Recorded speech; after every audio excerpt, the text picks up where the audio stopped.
I have a dressing here, coating my leaves, flavoring my mouth, just so good.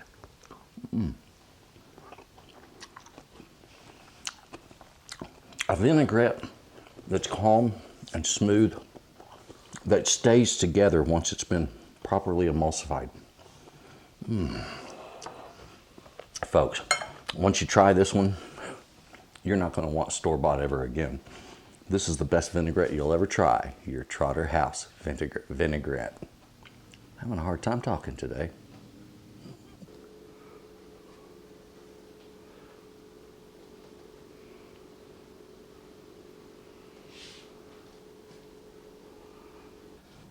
Well, howdy. Welcome back to my kitchen. I'm Stuart, and this is Texas Cooking Today. Today, I wanted to show you a recipe I came up with. Man, it was a long time ago. We're talking about like 40 years back.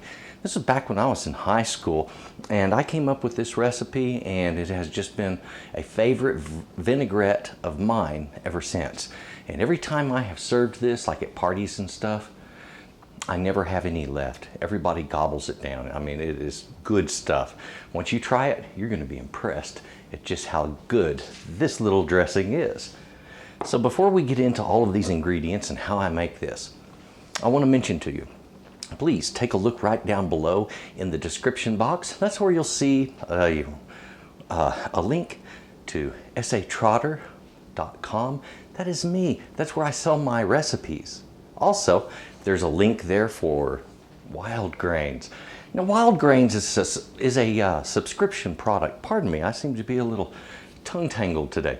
Wildgrain is a subscription product, and it is a really cool idea. They have sourdoughs and pastries and pastas, and folks, they've got some really, really good stuff. Like the last box I ordered, I changed out a couple of the what they send you, the items they send you. I swapped out a couple and added a few extras to it. They allow you to customize your box your way. So take a look at that. It is a really cool model. And one other thing, before we get into this, every kitchen needs a chef's thermometer.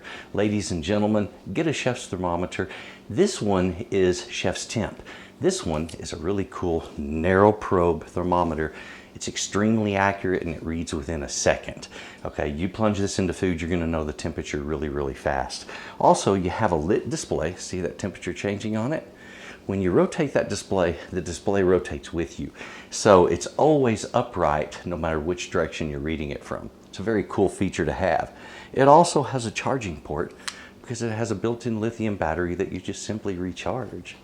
This is convenient. It's a really good one. It's a really good price. And like I said, every kitchen needs a good chef's thermometer.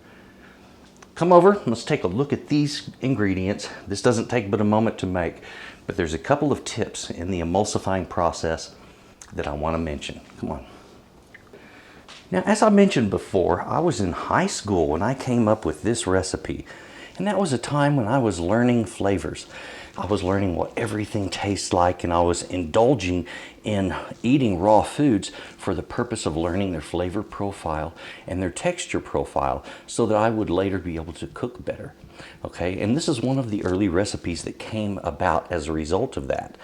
So what we have here is some extra virgin olive oil, vinegar, soy sauce, Parmesan cheese, basil, tarragon, garlic, and oregano.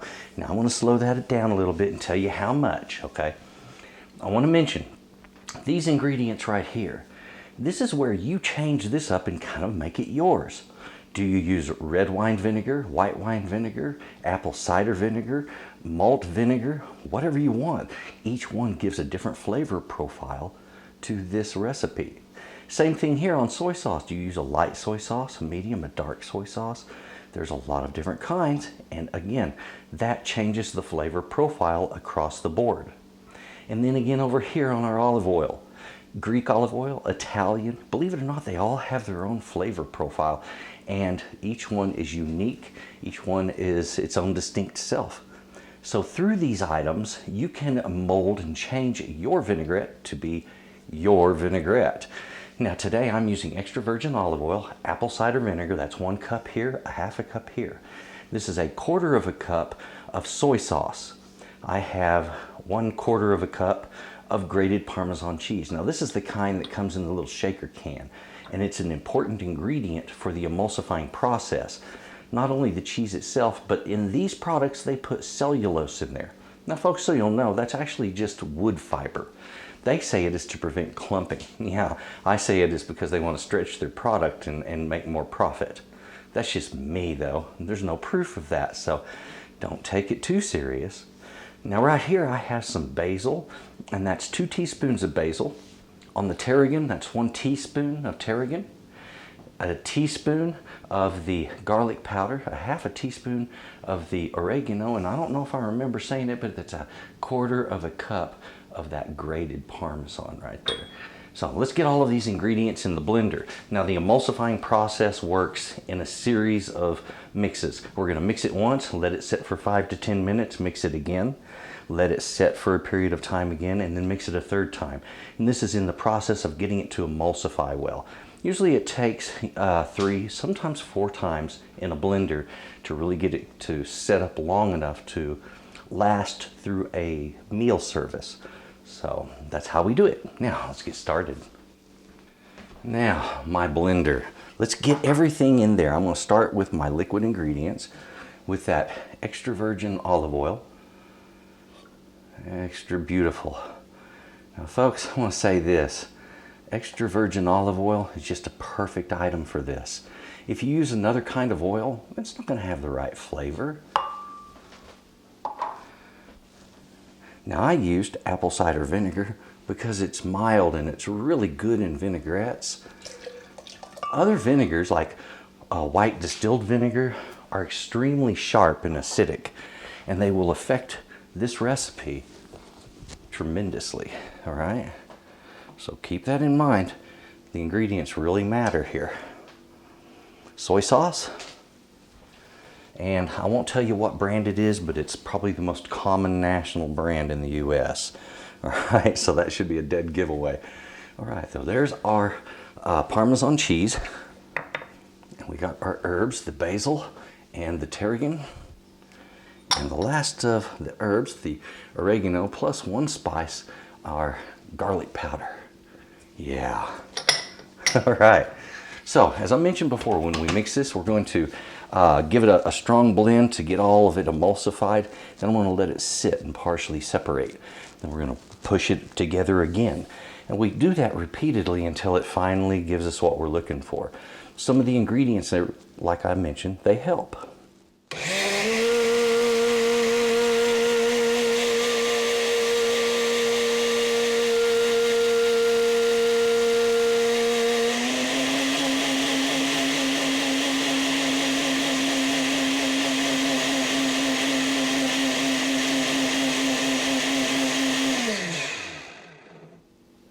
Okay, now we just give it a moment, actually a few minutes, and I'll be back in here in about, probably 8 to 10 minutes. We're going to repeat that process, and then I'll do it again a 3rd time at least. Alrighty, now let's take a look at our time here. Oh, looky there, it's just now coming up on the 10-minute mark. We're seeing a little bit of separation, not much. On the whole, this is holding together real well. But let's stick with the recipe and blitz this 3 times, all right?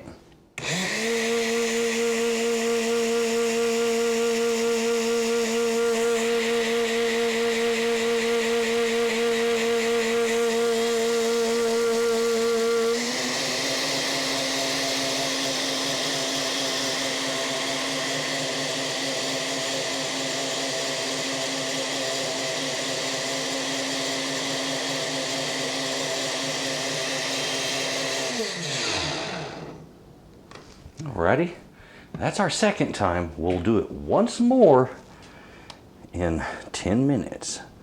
Okay, so I got my counter counting up. We'll check on it in a moment.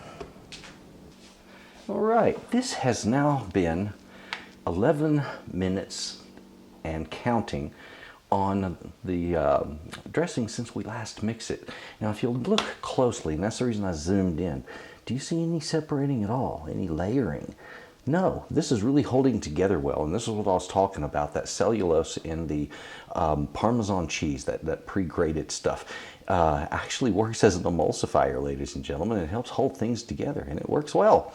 Okay, so as silly as it is, there it is. Now let's go ahead. Let's give it another shot. I'm going to blend it for the third time, and that way it's nice and stable and ready for the table, okay?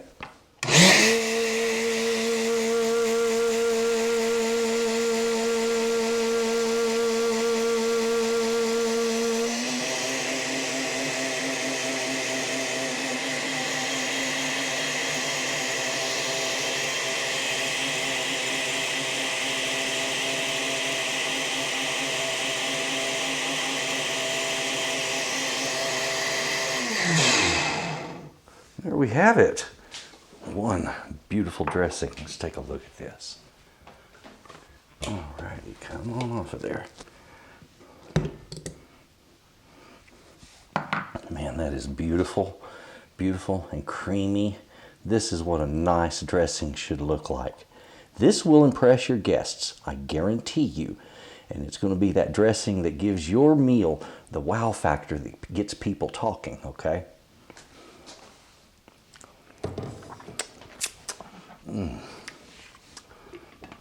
Absolutely delicious. Now, this beautiful dressing. I was wanting a nice dressing for my salad and just knew that my old favorite would be the one thing that would set it apart. Sure enough, there it is. That, folks, is a dressing that is memorable. Every time that I had parties and I served this dressing, I always got so many people complimenting me and all of them wanting the recipe, and it was really very satisfying when you see your guests so enthralled and pleased with something so unique and delicious.